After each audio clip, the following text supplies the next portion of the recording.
Então, gente, como principal, né, personagem, como figura, né, importante dentro das obras do Monteiro Lobato, nós vamos ter o personagem Jeca Tatu. O personagem Jeca Tatu, né, ele é uma figura importante porque ele vai ser um trabalhador da fazenda, né, de café do interior de São Paulo, e é um personagem que tem esse estereótipo do caboclo, né, do caipira, do indivíduo que mora no interior de São Paulo, de um indivíduo que vive na miséria, um indivíduo matuto, sem informação sobre nada, né? Que não tem condições, né, de muitas coisas e muitas vezes se humilha para o chefe. Outra coisa interessante também é que dentro desse contexto regionalista das obras de Monteiro Lobato, ele vai denunciar a situação decadente de algumas cidades desse interior de São Paulo e, de certa forma, por extensão do Brasil. Então, as obras do Monteiro, né, que são, assim, tem muitos contos, e dentro dessas obras ele traz muito a ironia, mas também muito o humor. Como próximo autor aqui, né, nós vamos ter o autor Lima Barreto. Né? O Lima Barreto, ele traz uma linguagem mais simples, né, uma linguagem coloquial, uma linguagem simples, uma linguagem local. Esse local que eu estou falando é dos subúrbios do Rio de Janeiro.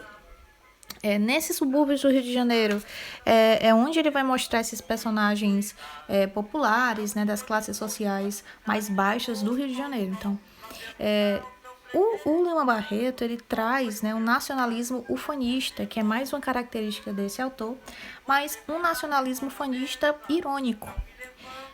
Vocês podem ter esse exemplo lendo a obra O Triste Fim de Policarpo Quaresma, onde vai mostrar um nacionalista que defende o Brasil, né, e percebe depois que o Brasil que ele defende não é tão bonito assim. Então, no início da obra, ele defende o Brasil ferronhamente, de forma até exagerada, né, tal qual o ufanismo, só que ele percebe que o Brasil ele não é mais tão bonito assim. Então, o Brasil que ele defendia tanto o tempo inteiro na obra é o mesmo Brasil que o mata no final da história.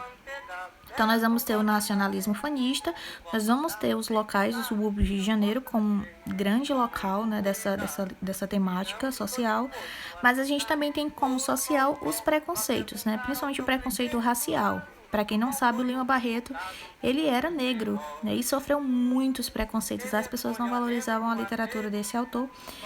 E vocês sabem muito bem que a cor da pele, ela implica muito bem isso, né? Então, assim, além desse preconceito racial, aproveitando esse preconceito racial, a obra do Lima Barreto, ela é repleta de ironia, mas além mesmo da ironia, repleta também de muito humor, certo? Então, assim, há também uma vasta obra dentro da sua literatura, mas aqui eu peço para que vocês leiam mesmo O Triste Fim de Policarpo Quaresma, certo? O nosso último autor pré-modernista se chama Augusto dos Anjos, e pela trilha sonora aqui, né,